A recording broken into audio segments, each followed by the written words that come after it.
ஸ்ரீரங்கத்திலிருந்து சில வைணவ பெரியோர்கள் திருமலைக்கு நடைப்பயணமா வந்துட்டே இருந்தாங்க. அந்த காலத்துலலாம் பஸ் வசதி, ட்ரெயின் வசதி, பிளைட் வசதி எதுவுமே கிடையாது. ரொம்ப நாட்கள் நடந்து நடந்துதான் வரணும். அப்படி அவங்க பயணப்பட்டு வந்துட்டே இருக்கும் பொழுது அவங்களுக்கு ரொம்ப பசி களைப்பு அதிகமாயிடுதான். யோ ஸ்ரீனிவாசா, உன்னை பார்க்கணும்னு அவ்வளவு தூரத்துல இருந்து வரோம். ஆனா நாங்க கொண்டு வந்த சாப்பாடெல்லாம் ஆயிடுத்து, என்ன பண்றதுன்னு தெரியல. எப்படியாவது எங்களுக்கு உடம்புல தெம்ப கொடுத்து திருமலைக்கு எங்களை கூட்டின்னு போயிடுப்பான்னு பிரார்த்தனையை மட்டுமே தங்களோட மனதிலும் உதட்டிலும் வைத்து கொண்டு அந்த வைணவ பெரியோர்கள்லாம் வந்துட்டே இருந்தாங்களா. உள்ளிருந்து அதை ஸ்ரீனிவாசர் கேட்டு விட்டார். என்ன பண்ணார் அப்படின்னா, திரும்பவும் பிரம்மச்சாரி சிறுவனாகவே ஓடி வந்தாராம். இவங்கெல்லாம் எந்த இடத்துல இருந்தாங்களோ அந்த இடத்துக்கு கையில பிரசாதத்தோட வந்தாராம் அந்த சிறுவன். வந்தவர் சொன்னாராம், இந்த பாருங்கோ, நீங்கள்லாம் இங்கேருந்து கஷ்டப்பட்டு நடந்து வரீங்கன்னு தெரிஞ்சதுனால என்னுடைய குரு என்கிட்ட திருமலை அப்பனின் பிரசாதத்தை கொடுத்து அனுப்பிச்சிருக்கார், அதனால நான் கொண்டு வந்து தரேன்னு அந்த சிறுவன் சொன்னானாம். இந்த பெரியவர்கள், வைணவ பெரியவர்களுக்கு ஒரு சந்தோஷம்தான், ஆனாலும் ஒரு சின்ன சந்தேகம் வருதுதான்.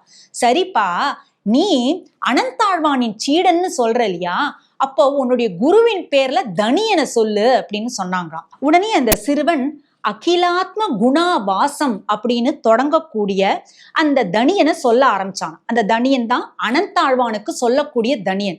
அதுல முதல் 2 வரிகளை சொன்னதுமே இந்த வைணவ பெரியோர்களுக்கு சந்தோஷம் ஆயிடுத்து. ஓகே, இவன் நிஜமாவே அனந்தாழ்வானின் சீடன் தான்ட்டு.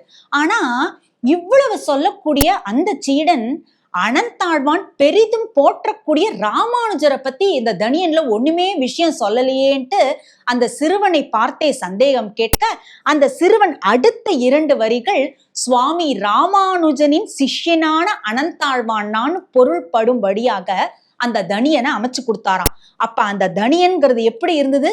நான் அனந்தாழ்வானின் சீடன், அந்த அனந்தாழ்வான் யார் என்றால் சுவாமி ராமானுஜனின் சீடன்னு வந்தது.